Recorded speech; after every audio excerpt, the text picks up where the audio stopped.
Seguro que alguna vez ha pasado escuchar la música de un violín y que se meta muy, muy adentro. Pues hoy nos vamos a embarcar en una pequeña aventura para descubrir qué secretos esconde este instrumento tan legendario. Si alguna vez una de esas melodías ha despertado algo, esta puede ser una buena guía para dar el primer paso.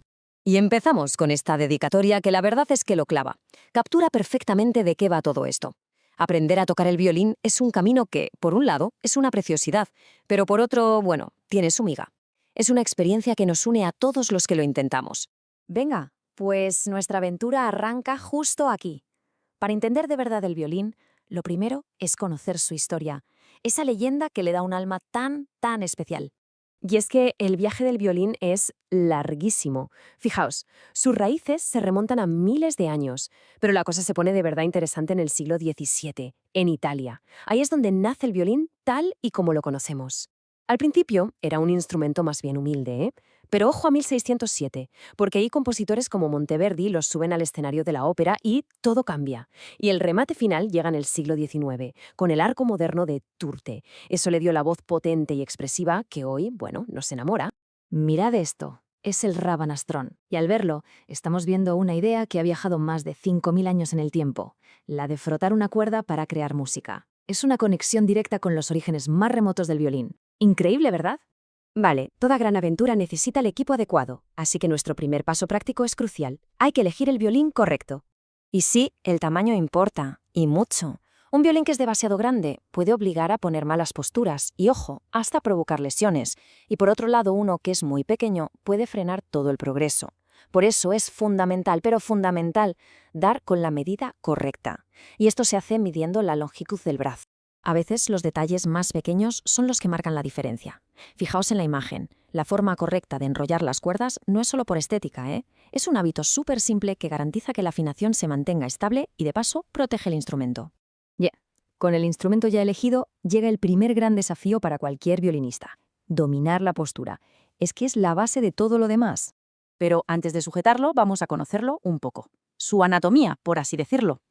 En el violín tenemos desde la voluta, que es ese adorno en forma de caracol, hasta las clavijas para afinar, el diapasón, que es donde se pisan las notas, y el puente, que transmite toda la vibración.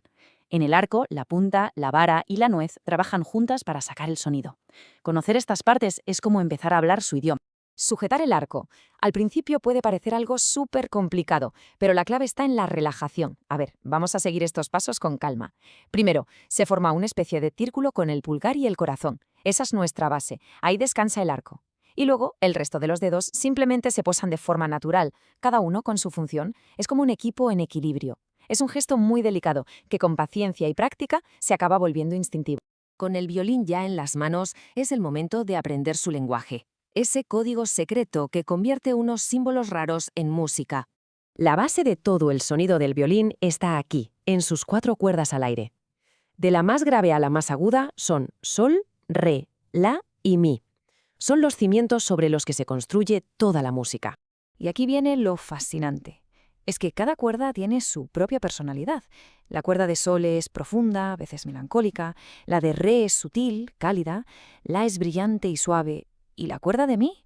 Bueno, mi es la voz penetrante, casi heroica del violín. Esta paleta de colores es lo que le permite al instrumento expresar una gama infinita de emociones. Y para escribir toda esa música, el violín usa casi siempre la clave de sol. Se dibuja sobre un pentagrama, que no es más que ese conjunto de 5 líneas y 4 espacios donde las notas musicales encuentran su sitio, indicando si son más agudas o más graves.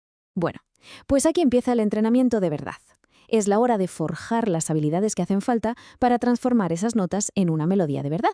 Para poder tocar diferentes notas en una misma cuerda, se usan los dedos de la mano izquierda. La distancia que hay entre ellos crea lo que se llaman patrones de digitación. Dominar estos patrones es la base para tocar escalas y melodías con la afinación correcta. Las ligaduras son como el secreto para que el violín cante de forma fluida. En lugar de hacer un movimiento de arco para cada nota, se tocan varias en una sola pasada. Así, se conectan los sonidos con elegancia, como si fueran una sola palabra cantada. Aquí en la partitura se ve un ejemplo clarísimo. Esa línea curva que hay sobre las notas es el símbolo de la ligadura. Y el ejercicio consiste precisamente en eso: tocar todas esas notas sin cambiar la dirección del arco. Requiere un control importante, sí, El camino de un violinista está, la verdad, lleno de ejercicios, desde las escalas, que son el pan de cada día, hasta ejercicios específicos para fortalecer el dedo meñique, que suele ser el más débil. También es crucial practicar el cambio entre cuerdas y hacer movimientos súper lentos con el arco para desarrollar un buen sonido. Después de toda la disciplina y toda la técnica, llega la recompensa. Es el momento de aprender a darle alma a la música, de hacer que el violín de verdad cante. El vibrato es el alma del sonido del violín. Es esa ondulación sutil del tono que le añade calidez, emoción, riqueza. Se logra con un movimiento muy controlado de la mano y el dedo, donde la primera articulación actúa como un eje.